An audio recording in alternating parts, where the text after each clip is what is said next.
Hi! ఈరోజైతే just ఇప్పుడే నేను ఇంట్లో అడుగుపెట్టాను. వెంటనే నా ముందు ఒక ప్లేట్ ప్రత్యక్షమైందనమాట. So, rice, curry. ఏంటబ్బా! చికెన్ అని చెప్పి చూస్తుంటే, ఈరోజు మా ఊర్లో భోజనాలున్నాయి. మా అమ్మ నా కోసం ప్రేమగా అక్కడి నుంచి తను తినకుండా నా కోసం తీసుకొచ్చింది. అండ్ ఇదొక్కటే కాదు, సాంబార్ నా కోసం. ఇది ఎందుకు కొంచెమే ఉందనుకుంటున్నారా? మా తమ్ముడికి పెట్టేశారు. నన్ను మర్చిపోయారంట లిటరల్లీ. ఏం చేద్దాం? డాటర్స్ అంటే ప్రేమ లేదు వీళ్ళకి. అలా ఎలా మర్చిపోతారు? బట్ గుర్తుపెట్టుకొని మన కోసం తను తినకుండా తెచ్చేసింది కదా, సో అందుకు.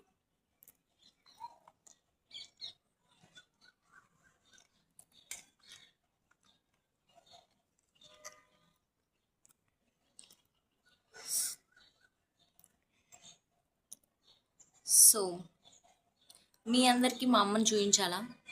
కమెంట్ చేయండి. మీకు చూపించాలంటే ఖచ్చితంగా చూపిస్తా. ప్రజెంట్ ఈరోజే చూపిద్దాం అనుకున్నా, కానీ అమ్మ వేరే పనిలో ఉంది. అండ్ నా కోసం అసలు అన్ని నేను తినే పీసెస్ మాత్రం పక్కకు పెట్టింది. ఇంకా నేను చికెన్లో ఆయిల్ తింటాను, ఆ ఆయిల్ తీసి పక్కకు పెట్టింది.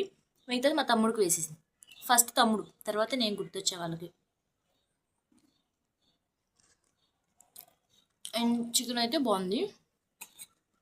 యాక్చువల్లీ అది టేస్ట్ లేకపోయినా అమ్మ ప్రేమగా తెచ్చింది కాబట్టి నచ్చుతుంది.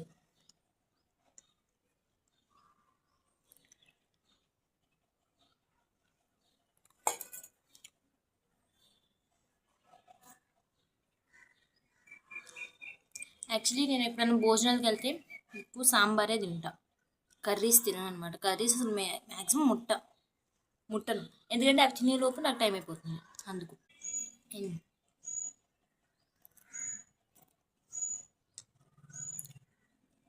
Yeah, nice.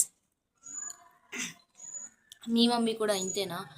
ఎక్కడికి వెళ్ళినా మీ గురించి ఆలోచించి ఫస్ట్ మీకు పెడతారు కదా? కామెంట్ చేసేయండి. బాయ్.